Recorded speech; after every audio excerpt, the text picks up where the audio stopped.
Hi, good morning, and welcome to the ZP Vlog and Podcast. We like to do this vlog and podcast every Sunday at around about 8 a.m. London time. I know I've gone a bit early today, but we like to do this vlog and podcast really just to kind of do a wrap up on the news from ZP for this week. So let me jump into it a little bit and just say that at ZP we have a sort of flagship product and service called Sense It All, and one of the sort of beautiful things can I say about Sense It All is it can actually work with a whole sort of series of our sensors. And so we have sensors for sulfite, and we also have sensors for analytes like fructose. So the reason I bring that up is because these analytes are super interesting to people in the wine industry, in the growing and the processing and the production of wine. And so we've put together we did a webinar this Monday at 8 a.m. London time.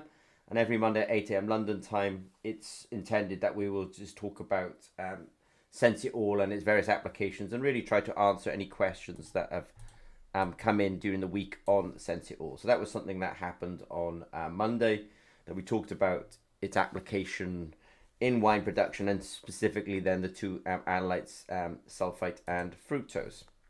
Something else that we talked about this week as well is then on a Tuesday we like to do a webinar on our Julie platform, and we talked about a particular potentiostat out there. It's called Galvanoplot, and we talked about how the data from Galvanoplot can be uploaded to Julie. So Julie is a sort of flagship product from ZP, and we talked about how you can take their GPE format, you can change it into a text file, you can edit that text file in Excel, because their file was in this particular case was a cyclovoltammogram, and it had an extra column that was kind of confusing Julie. Julie has quite a lot of AI built into it and quite a lot of smarts built into it, but it was a little bit confused, and so we simplified that confusion. We renamed the file, we opened it in Excel, we deleted that column, and then we were able to just upload that into Julie. I'd almost say with no problems at all. So that was something that we did do this week. We did that on Tuesday, and we did a little sort of, like I say, webinar on that as well. Some other news from ZP this week is every Thursday at 8 a.m. London time, we do a webinar, which is really a sort of any technical questions that have come in during the week. We do like to put them into this webinar. So we do this, and then the next one then is on the 12th of October. So if you've got any technical questions, don't hesitate to reach out to us, and we will answer it there. Some other news from ZP this week. This is really quite fun. We talk about, and I'm just gonna have a sip of coffee. We do talk about that we do live workshops, and I think the best way, if you want that kind of ZP experience of what it takes to do the technical and the commercialization of electrochemical biosensors, then our workshops are the best format for this. And so we do our workshops, and we did one in Grenoble this week as well. So it was a good workshop, very intelligent, very engaged people, and I love it because they came there with a mission, that they knew what they wanted to get from it, and I think they generally came away with that, and they all got their certificate. So that was kind of cool.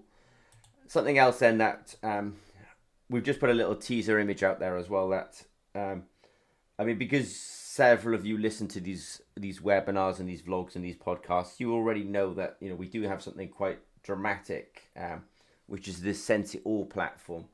And the Sense It All platform really is a capability of going from a sensor and some data in the lab to a very tangible product that you can give to collaborators, like clinical collaborators or farmers in the field, etc. That it's very tangible and very robust. So that's called Sense It All. So we're really doing a sort of big launch on that on the 16th of October. So that is, let's say, scheduled into our calendars. Something else that came out this week as well is this something we've been very interested in quite a while at ZP is really ischemia. Ischemia is really a lack of oxygen to tissue, and it can kind of cause obviously sort of tissue damage, tissue death. I want to say neopathy, but I want to make sure I get that term right. But it is a bit of a problem. And at ZP we do have sensors that are sort of sensitive to oxygen, purines, pH, and we have them available in sort of many formats. We have our kind of wire format, which I sometimes think is similar to what's called a CGM, a continuous glucose monitor. We have our micro biosensor format. This is often used in people who are doing tissue studies, which is ironic because actually ischemia probably is studied in tissue studies. We have our SPEs, our screen printed electrode biosensor formats, and then we just got to kind of quick contact us if people are interested in it. So ischemia is definitely a concern in the world. It's definitely a cause of death and a cause of kind of injury, and ZP does have a lot of sensors around this ischemia. I think linked to that as well, we did put some data out there this week because we did a workshop this week, and the workshop was really well. It was a really good workshop, and we actually did pH detection on a wire sensor, and I think people were really loving the way we make these sensors. They're really beautiful, small, self-contained, and people really liked those sensors.